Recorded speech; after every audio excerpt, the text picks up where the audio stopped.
Olá, alunos, tudo bem? Aqui é o professor Cristiano Souza, de História, do SEMEAC, e eu trago para vocês uma aula maravilhosa da nossa formação geral básica, um tema super interessante. Olha só, impérios e reinos africanos.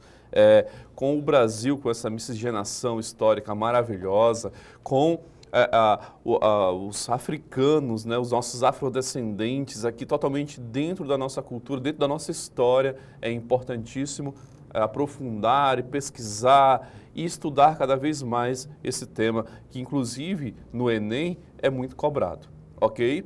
E hoje eu vou te convidar a relembrar um tema aí que você já estudou com certeza lá no ensino fundamental e que agora esse conteúdo vai ficar fresquinho na sua mente. Vem comigo, mergulha aqui, olha só. História, cultura e legado. Nós vamos fazer hoje, olha só, nós vamos fazer hoje uma jornada pela grandeza das civilizações que moldaram o continente africano e influenciaram o mundo. Sim, você pensa que a África sempre foi berço apenas de pobreza e exploração? Não, mesmo antes do europeu chegar na África, a África já era o local de vários reinos e que guardavam aí suas riquezas. E é sobre isso que vamos nos debruçar hoje. Vem comigo, olha só. Vamos fazer uma viagem por esse continente maravilhoso, tá? Que tem um legado incrível, gigantesco para a cultura do mundo ocidental, principalmente para as Américas. Vamos passear um pouco hoje sobre os reinos africanos, os principais. E aí, nós já podemos perceber que a África é um continente de grande, sempre foi um continente de grande diversidade e poder. Então a África é o berço de uma grande diversidade cultural. O continente africano abriga mais de 50 países e centenas de etnias, cada uma com culturas, línguas e tradições riquíssimas que se desenvolveram ao longo de milênios. A África, meus queridos alunos, é o berço de grandes civilizações. Muito antes da colonização europeia, reinos e impérios floresceram na África, estabelecendo sistemas políticos sofisticados, rotas comerciais e centros de conhecimento por quase todo o continente. Portanto, a África é um local, olha aqui, de relevância global, ou seja, de grande importância para todo o mundo. E compreender a história africana é essencial para entender a formação do mundo moderno. E também importantíssimo é verificar as conexões da África com o Brasil, pois a influência africana, ela também moldou profundamente a cultura, a economia e a identidade brasileira aí ao longo de séculos, tá? Não basta dizer para vocês, né, que o Brasil, inclusive, ele foi o último país das Américas a abolir a escravidão africana. Para cá vieram milhões de africanos, de afrodescendentes, que ajudaram aí a moldar a nossa cultura, a nossa identidade de um país totalmente miscigenado, como é até os dias atuais. Tudo bem? Os impérios e os reinos africanos, vamos começar aí pelo Império de Gana, 830 a.C. até 1235 d.C. O que é importante você perceber nessas datas? Que esse império se desenvolveu, alcançou o seu auge e inclusive o seu declínio muito antes dos europeus chegarem na América. Você sabe que os europeus só começam a chegar na América ali a partir de 1492. Então, o Império de Gana, ele tinha uma localização estratégica, situado no atual sudeste da Mauritânia e Mali Ocidental, controlava rotas comerciais vitais para a região. A capital, Coumbe Salé, era uma cidade próspera, com cerca de 20 mil habitantes, dividida entre o Palácio Real e o distrito dos mercadores muçulmanos. A riqueza e o comércio dominava a partir do ouro e sal. Gente, ouro e sal. Implementando um sistema eficiente de impostos. Como você sabe, a África, ela sempre foi uma fonte muito grande de diamantes, pedras preciosas e ouro. E naquela época, o sal também era considerado uma grande especiaria, tá? Inclusive desde a época dos romanos. Lembra que grande parte dos exércitos romanos era pago com sal, tá? E aí, pessoal, diante dessa perspectiva, nós precisamos perceber também que toda civilização que chega ao seu auge também encontra o seu declínio. A instabilidade política interna e invasão do Império do Mali, levaram ao fim do Império de Gana, ali em 1235. Gente, olha essa curiosidade e esse conhecimento que eu trouxe aqui para vocês aqui embaixo. Gana era conhecido como a terra do ouro na África, pelos comerciantes árabes que faziam intercâmbio comercial com esse povo. O controle sobre as minas de ouro e as rotas de sal tornou o império extremamente próspero, estabelecendo padrões de comércio que durariam séculos. Tudo à base de muito ouro. E aí eu trouxe para vocês aqui, inclusive baseado nesse ouro, essa grande quantidade de ouro que havia no Império de Gana, eu trouxe uma grande curiosidade aqui para vocês. O rei de Gana, ele era tão rico, mas tão rico, que mantinha, que mantinha as maiores pepitas de ouro para si mesmo. Ele guardava, ele colecionava essas grandes pepitas de ouro que eram encontradas, permitindo apenas que o pó de ouro fosse comercializado. Ou seja, em seu palácio haviam grandes pepitas de ouro armazenadas em várias salas. Então, o rei de Gana guardava consigo toneladas de ouro em grandes pepitas. Ele era, naquele momento, o homem mais rico de toda a África, porque Gana era considerada a terra do ouro, como nós acabamos de ver aqui.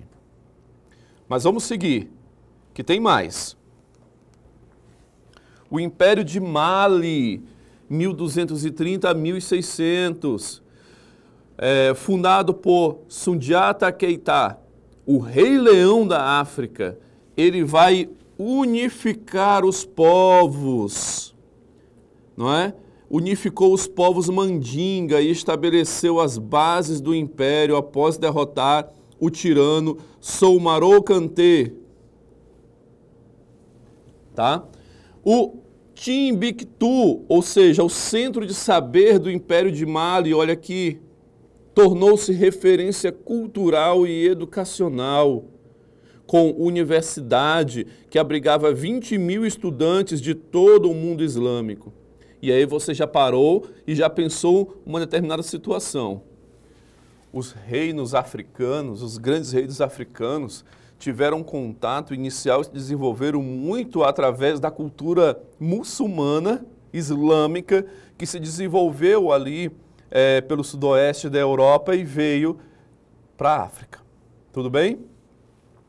E a conexão com o Brasil? Aconteceu muita conexão com o Brasil? Preciso nem falar, né?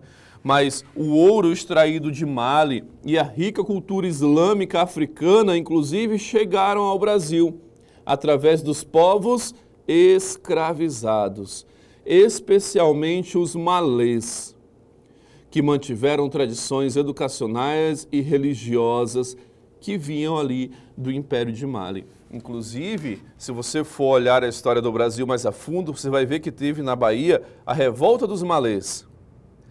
Revolta dos Malês são esses africanos escravizados, muçulmanos, que se revoltaram ali na região da Bahia. E aí isso te leva a enxergar uma outra situação. Nem todos os escravizados que vieram da África para o Brasil eram pessoas sem, né, assim, só de tribos que eram capturados. Não. Muitas pessoas tinham uma riqueza e uma capacidade intelectual bastante avançada. Sim, não é? Muitos escravizados que vieram ao Brasil eram pessoas muito estudadas lá na África, que estudaram bastante, que se aperfeiçoaram bastante, que tiveram contato com a cultura muçulmana, que eram bem desenvolvidos, né, intelectualmente principalmente, mas aí são trazidos para o Brasil, no mesmo porão dos navios tumbeiros, não é? E aí morrem também na travessia, são vendidos como escravos no Brasil, naquela situação degradante e humilhante a qual o Brasil submeteu os afrodescendentes a ir por séculos. Essa mancha em nossa história. Ok? Esse legado aí de dor e sofrimento que os colonizadores portugueses principalmente infligiram aos africanos aqui no Brasil. Tudo bem? Lembrar que a escravidão no Brasil foi abolida apenas em 13 de maio, não é, de 1888, com a Lei Áurea, certo?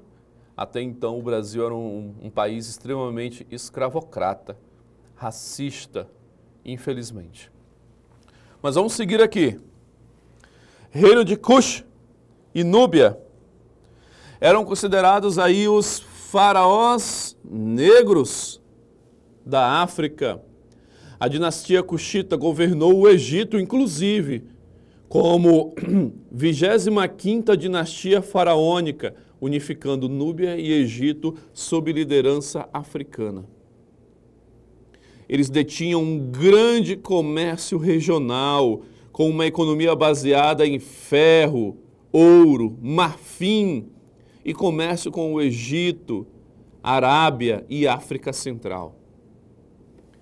Construções monumentais, mais de 230 pirâmides, superando inclusive o número de pirâmides egípcias.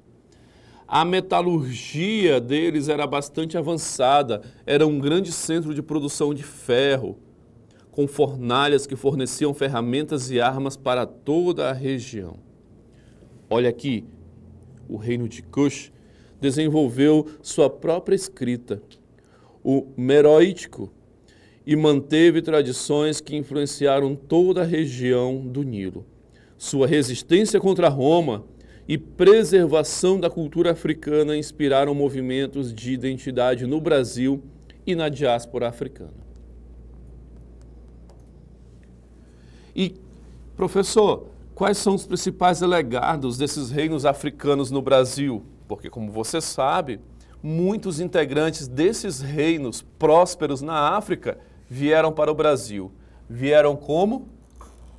Como escravos, infelizmente, não é? Como escravizados. E aqui, pessoal, tem um legado para a civilização brasileira, para a nossa sociedade, que vem desses povos.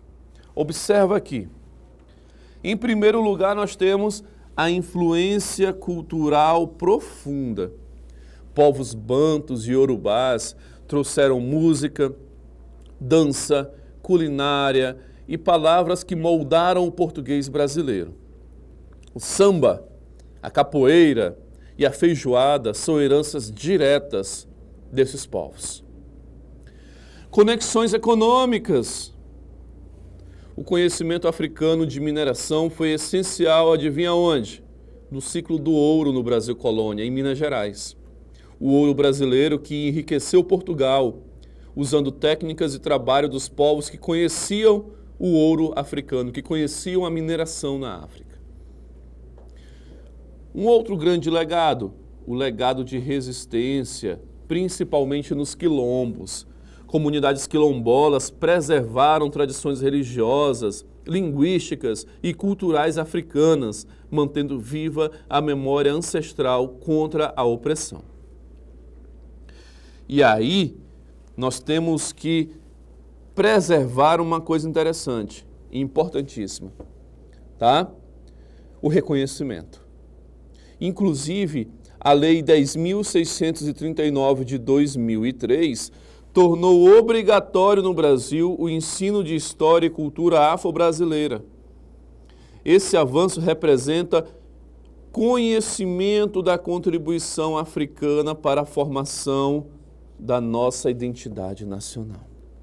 E isso é uma política de valorização, estudar a fundo a cultura afro-brasileira e a sua contribuição para a formação da nação Brasil é importantíssimo. É por isso que esse tema, ele é constantemente, inclusive, cobrado no Enem. Tá? Então, a valorização também ocorre principalmente com a fundação de museus, centros culturais e universidades brasileiras que ampliam a pesquisa sobre a herança africana, fortalecendo a identidade afro-brasileira. Então, felizmente, nós temos esses mecanismos de valorização da cultura afrodescendente no Brasil. E aí, com base nos seus conhecimentos que você já traz consigo e com o que você relembrou hoje, eu te convido aqui, a resolver comigo essa questão. Acompanha aí. A África é um continente marcado por uma enorme diversidade cultural, étnica e linguística. Essa diversidade se reflete nas diferentes formas de organização social, costumes e tradições. Nesse contexto, é correto afirmar que, letra A, a África é um continente culturalmente homogêneo, pois a colonização europeia eliminou todas as diferenças étnicas. B, a diversidade cultural africana se explica apenas pela influência das potências europeias no período colonial. C, a pluralidade cultural africana é resultado de uma longa história de interações entre diferentes povos, reinos e civilizações locais. D, as culturas africanas surgiram apenas após o processo de independência dos países do continente. Letra E, a cultura africana é exclusivamente baseada em tradições orais e não possui manifestações artísticas materiais. Qual é, inclusive por eliminação e com base no conteúdo que você traz, alunos, qual é a alternativa correta? Muito bem. Letra C, a pluralidade cultural africana é resultado de uma longa história de interações entre diferentes povos, reinos e civilizações locais. Parabéns, você acertou. Com isso, meus queridos alunos, nós podemos perceber a importância de conhecer os impérios africanos.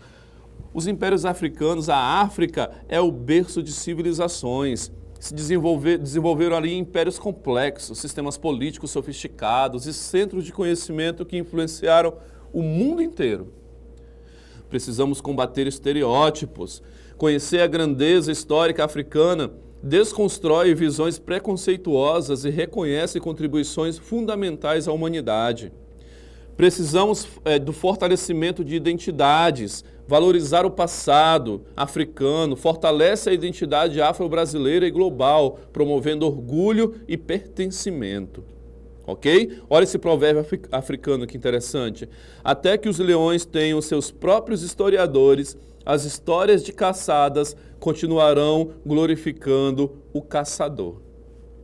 Viu? Forte, não é? Então esse é um convite à reflexão e ao aprofundamento. Busque fontes confiáveis, visite museus, leia pesquisadores africanos e afro-brasileiros. A história africana é a nossa história, é rica, é complexa, é inspiradora, ok?